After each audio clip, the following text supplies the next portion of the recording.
This is your intrepid traveler, Roberto. Today is the beginning of my bike tour along the Normandy coast, looking at the Allied landings and all of the key interest points. We're starting off at a very important location called the Pegasus Bridge, was also the starting point for the British forces. The bridge, which you can see a ship is going through now, is actually a canal, and the Pegasus Bridge would have allowed Germans to have access to the beaches, repelling the British forces using armor and more heavier equipment. Fortunately, the British forces were able to hold on to the bridge until 1 o'clock in the morning, which they were reinforced and then permanently held the bridge, and they themselves able to bring armor and more troops across the bridge and go further into the French countryside. As you can see, without a bridge, impossible to cross. As we approach Cherbourg Beach, which was the far left of the Allied forces conducted by the British, and here we go.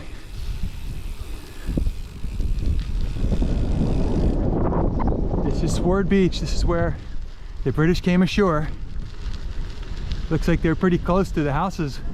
Didn't have a long way to go, but they still met with significant resistance with heavy casualties. But this is it, the British landed here. Quite amazing, it looks so peaceful now.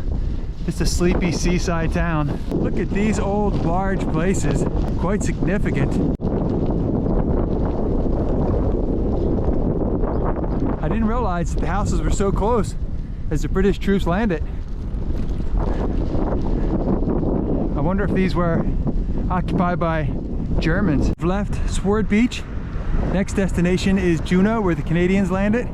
Here's a tank just representing some of the things that came ashore. This is actually a flamethrower, Churchill. If you're on the other end of that bugger, that's quite scary.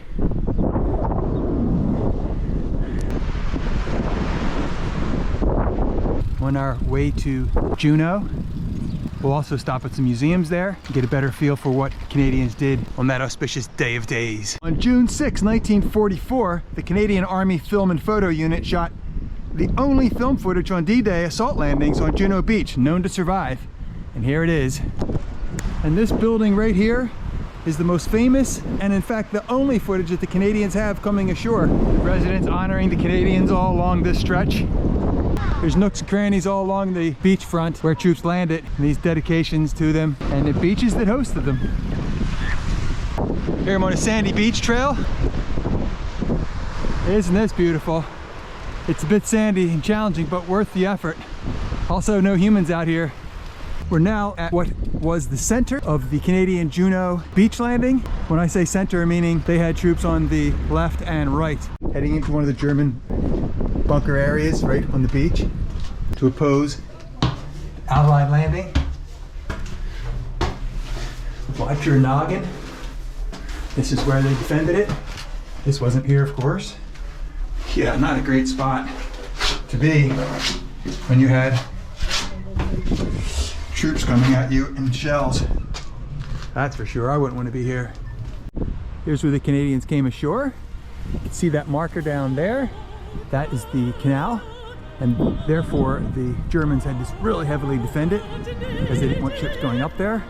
And Canadian casualties along this beach going up were very heavy as they came up to the defensive positions, both artillery as well as machine guns. This is a very sacred spot for the Canadians. With glowing hearts we see thee rise, thou Juno strong and free. From far and wide, O Canada. The poppy is indigenous to Canada and represents the honor of the troops and all of the wars they've served. Just came out of the museum. There's my bike. Be jumping on that momentarily. Just a beautiful day today.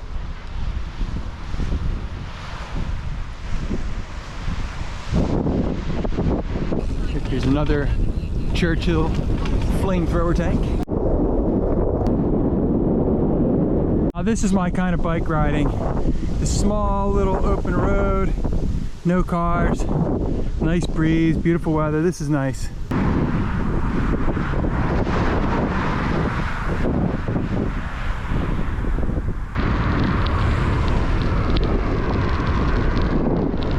did a big climb up to this bluff, which was a gun position right here. And some pretty heavy fortifications up at this point. Fritz, what are all these ships out there coming toward us? Ah! It's the attack! It sure was. In fact, it was the Brits coming onto Gold Beach. As you can see here, Gold Beach stretches all the way up and actually even around that peninsula where the Brits tried to get ashore there. You can see the destroyed equipment in the water. This is also the far right of the Brit positions on the beaches around here. And where I'm standing now are all the German defenses. Machine gun nests, artillery, quite a significant amount of firepower that could shoot down onto the beaches on any side. So let's climb this cliff and knock those krauts out. The only good German is a dead German, my grandfather used to say. So we're at our third and final beach stop for today. This is Gold Beach. As you can see behind me, this is a area where they had artillery mounted and they could point at the beaches on either side. And this whole area was bristling with machine guns, cannon, etc.